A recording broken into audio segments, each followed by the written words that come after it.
এই supreme court এই পরীক্ষাটাকে বাতিল করবে। কেন বাতিল করবে? Crystal clear. 1806 জন বাদে যদি ওই 4500-এর মধ্যে 1000 ক্যান্ডিডেটও এই পরীক্ষায় বসে থাকে, এই পরীক্ষা বাতিল হবে। দাগি অযোগ্যদের থেকে টাকা ফেরত পাওয়ার কি এই মুহূর্তে প্রক্রিয়া জানতে চাইল সুপ্রিম কোর্টের প্রশ্নের মুখে স্কুল সার্ভিস কমিশন। যে অযোগ্যদের তালিকা ওয়েবসাইটে প্রকাশ হয়েছে, তখন এসএসসির যে অ্যাডভোকেট তিনি পরিষ্কার বললেন হ্যাঁ প্রকাশ হয়েছে। প্রথমে তিনি মিথ্যা কথা বললেন, চিরকাল তিনি যেরকম বলে থাকেন, তার অন্য পরিচয়ও রয়েছে আপনারা জানেন। পরবর্তীকালে যখন সুপ্রিম কোর্ট চেপে ধরলো তাহলে তালিকাটা কোথায়, তখন তিনি বলেন না না না হয়নি, 7 দিন সময় লাগবে। সুপ্রিম কোর্ট কিন্তু 7 দিন সময়টাকে মেনে নিয়েছিল, তখন বলে না আমি একদিনেই করে দেবো। তাই একদিন না 1.5 দিনের মাথায় আমরা দেখলাম রাত্রির বেলা সন্ধ্যেবেলা 6:30 7টার সময়, মানে অফিসিয়াল টাইম বাদ দিয়ে, কি হবে, চিটিংবাজি হবে কি ধাপ্পাবাজি হবে সেইগুলো চিন্তা ভাবনা করে যাতে কোনো গন্ডগোল না হয় একটা তালিকা প্রকাশ করলো। এই হলো গল্প। এখন পরিষ্কার গল্পটা হচ্ছে তালিকাটা এলো 1804 জনের, আর গভীর রাত্রিরে এলো আরো 2 জনের, মানে 1806। যেখানে সম্পূর্ণ মিথ্যে কথা বলে গেল, তাহলে আমি বলবো এসএসসি এবং হচ্ছে রাজ্য সরকার।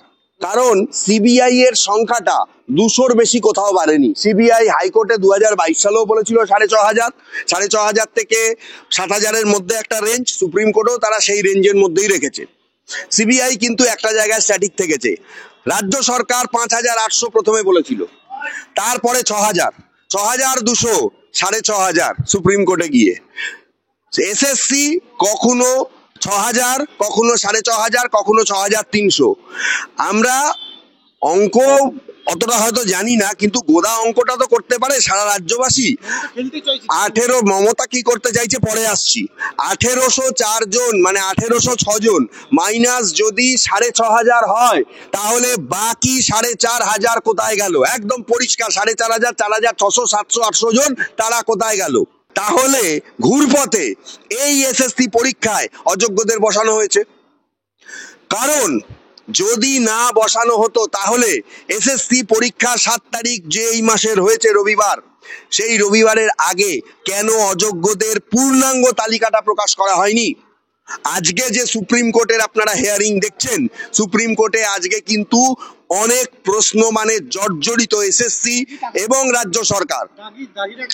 এটাই তো একটা স্কিম, টাকাটা যাতে দিতে না হয়। কারণ দেখা যাচ্ছে যে একটা যোগ্য ছেলে একটা জায়গা থেকে চান্স পেয়েছে, তারই 3টে বাড়ি পরে বা একটা বাড়ি পরে একটা লোক, সে নিজেও জানে আমি 15 লাখ টাকা দিয়ে চাকরি পেয়েছি। পরিষ্কার কথা, এসএসসি তে 12 থেকে 15 লাখ থেকে 20 লাখ চাকরির জন্য নেওয়া হয়েছে।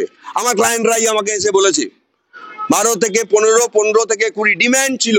এই টাকার নিচে টাকা দিলে চাকরি হবে না। প্রাইমারিতে আপ টু 10, মানে 10 লক্ষ টাকা অবধি প্রাইমারিতে দিলে তবে চাকরি।